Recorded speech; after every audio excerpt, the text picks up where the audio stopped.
प्रिय आत्मीय दाजुभाइ दिदीबहिनीहरू,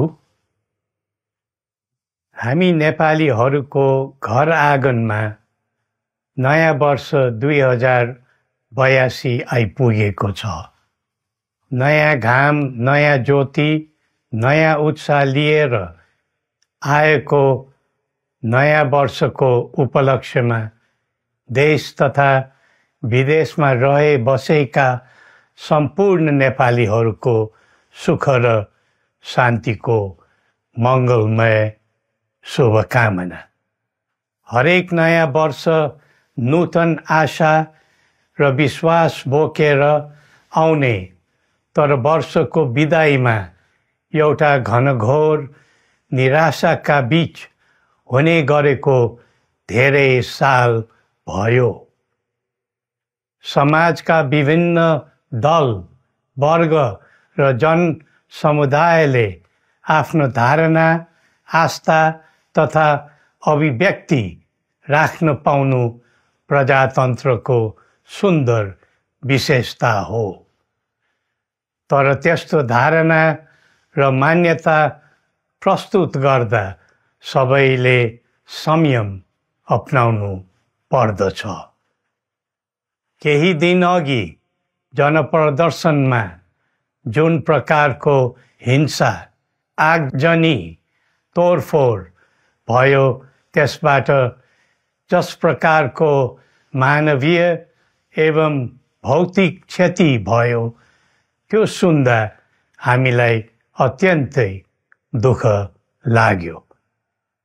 नागरिक स्वतन्त्रता भन्दा ठुलो तन्त्र वा वाद हुँदैन। वास्तविक प्रजातन्त्र त्यहाँ हुन्छ जहाँ राम्रो, नराम्रो, जनगुनासो वा गुणगान सुन्ने परम्परा र संस्कार हुन्छ। नेपाली जनतामा देश र भविष्यलाई लिएर जुन खालको जागरुकता पैदा भएको छ, त्यसलाई हामीले सकारात्मक रूपमा लिएका छौँ। वास्तवमा नेपाली जनतामा रहेको देशभक्तिपूर्ण भावना विश्वमै अनुकरणीय र अनुसरणीय छ।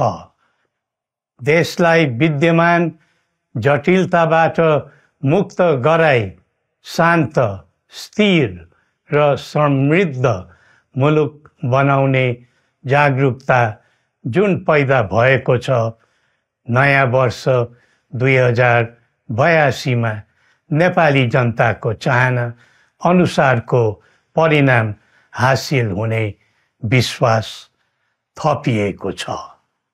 मुलुकमा व्याप्त अशान्ति, अराजकता, निराशा र असन्तुष्टिबाट आम नेपालीलाई मुक्त गर्न नेपालको राज संस्थाले जहिले पनि योगदान पुर्याउँदै आएको विदितै छ। राष्ट्रियता र प्रजातन्त्रलाई मूल कार्य मान्दै जनभावना बमोजिम चल्ने बहुदलीय प्रजातन्त्र र संवैधानिक राज संस्थाको परम्परामा हाम्रो मान्यता रही आएको छ। वर्तमानमा बदलिँदो जनचाहनाको पनि कदर गरी राज्य शक्तिको स्रोत जनता नै हुन् भन्ने मन्जुरी सदैव स्थापित हुनु पर्दछ। राष्ट्र निर्माता श्री 5 बरामहाराज धीराजको दिव्य उपदेशलाई नै अबको राज्य सत्ताको मूल मन्त्र सोच्नुमा के होला?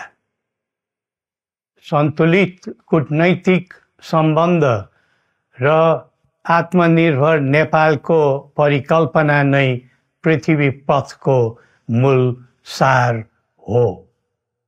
यही नै राजनीतिको मूलधार हुनु पर्ने हो।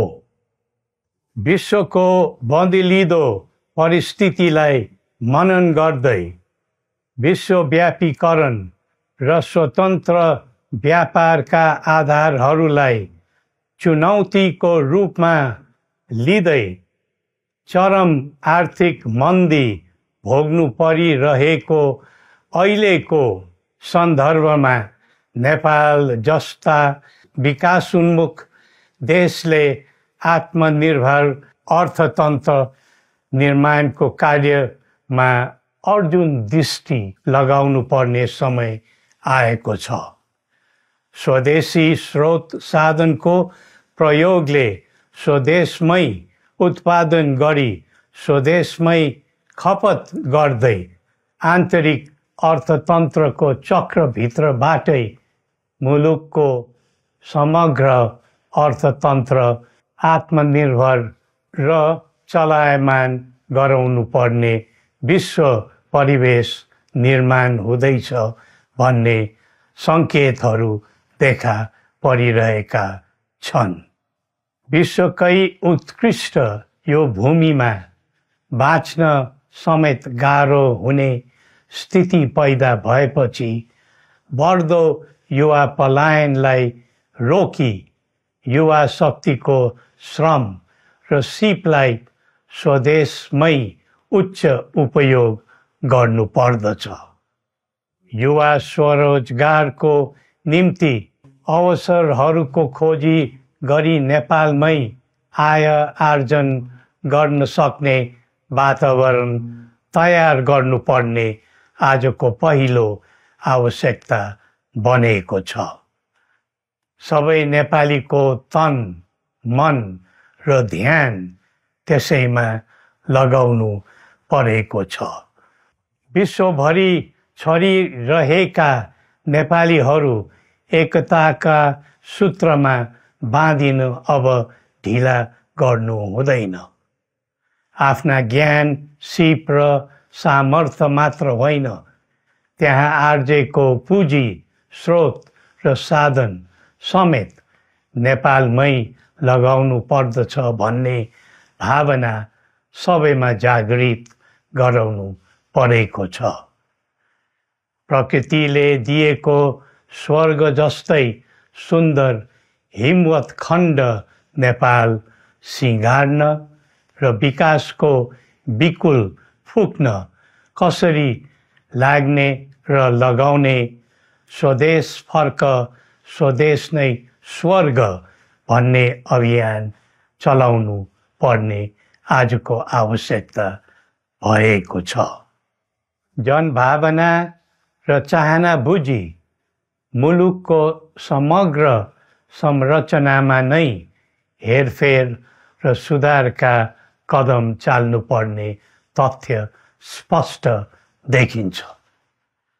शिक्षा, स्वास्थ्य र दैनिक कामकाजका पद्धति र प्रणालीहरूमा आमूल परिवर्तन र सुधार गरी यिनको आधुनिकीकरण अनिवार्य भइसकेको छ। युग प्रविधिको हो, सावधानीपूर्वक उपयोग गर्नु सकेमा राष्ट्रको योगदानमा ठुलो टेवा पुग्न सक्नेछ। सुशासन र भ्रष्टाचार मुक्त प्रशासन मूल नारा हुनु पर्दछ। हामी अस्थिरता, अशान्ति, अराजकता, विपन्नता र भ्रष्टाचारको अन्त्य चाहन्छौँ। त्यसका निम्ति नेपाली जनताबाट हुने हरेक प्रयासहरूमा एकबद्धता रहनेछ। मुलुकको गिर्दो अर्थव्यवस्था, रुग्न हुँदै गएको औद्योगिक उत्पादन, बढ्दो राष्ट्रिय ऋण र बेरोजगारी, रक्षात्मक बन्दै गएको राष्ट्रियता, राष्ट्रिय एकता, सामाजिक सद्भाव, मौलिक धर्म, संस्कृति तथा जनस्तरमा बढेको निराशा, असन्तुष्टि हाम्रो चिन्ताको मूल विषय हो। नागरिक पलायनसँगै पुँजी पलायन, भ्रष्टाचार र व्यथिति देशले थाम्नै नसक्ने स्तरमा झाँगिएको छ। यो स्थितिमा नयाँ वर्षलाई उपलब्धिमूलक बनाउनु हामी सबै नेपालीको सामूहिक र एकताबद्ध प्रयास अपरिहार्य भएको छ। नेपाली बीच द्वन्द्व नहोस्, परस्पर अविश्वास र हिंसाको दुःखद मनोस्थिति नबनोस्, देशवासीहरू कुनै पनि नाम र न्युहुमा ध्रुवीकृत नबनुन् भन्नेतर्फ हामी सदैव सचेत र संवेदनशील छौँ। नेपालीको एकतामा नै नेपालको भविष्य निहित रहेको यथार्थलाई हामीले आत्मसात गरेका छौँ। सबैले यही वास्तविकतालाई आत्मबोध गर्नुपर्दछ भन्ने ठान्दछौँ। हाम्रा आह्वान हामी कसैको निजी स्वार्थपूर्तिका निमित्त होइन, कुनै खालको सैद्धान्तिकवाद वा विचारको होइन, समग्र राष्ट्रको स्वाधीनता, समग्र जनताको सम्प्रभुता तथा नेपाल र नेपालीको सुखमय प्रतिष्ठाको निम्ति हो। आफ्नै प्रकारको अग्रणी राष्ट्र हामीले नै बनाउने हो अनि आफ्नो स्वतः र अस्तित्व हामी आफैले उठाउने हो। संसार धेरै अघि बढिसक्यो, तर हामी यो वा त्यो वादको चक्रव्यूहमा फँसेका छौँ। नेपाल आमालाई केन्द्रमा राखेर हाम्रा विचार बन्नुपर्छ, हाम्रा कदम चल्नुपर्छ। हरेक समस्याको समाधान संवाद, सहमति, समन्वयन र सहकार्यबाट हुन सक्छ। आगामी वर्ष नेपाली इतिहासको स्मरणीय र सुनौलो सम्झना बन्नुपर्छ र बनाउनु सकिन्छ भन्ने विश्वास हामीले लिएका छौँ। नयाँ वर्षले नयाँ आशा, उमङ्ग र उत्साह ल्याओस् अनि नेपालीको सुनौलो भविष्यको सुनिश्चितता होस्। श्री पशुपतिनाथले हामी सबैको कल्याण गरून्। जय नेपाल।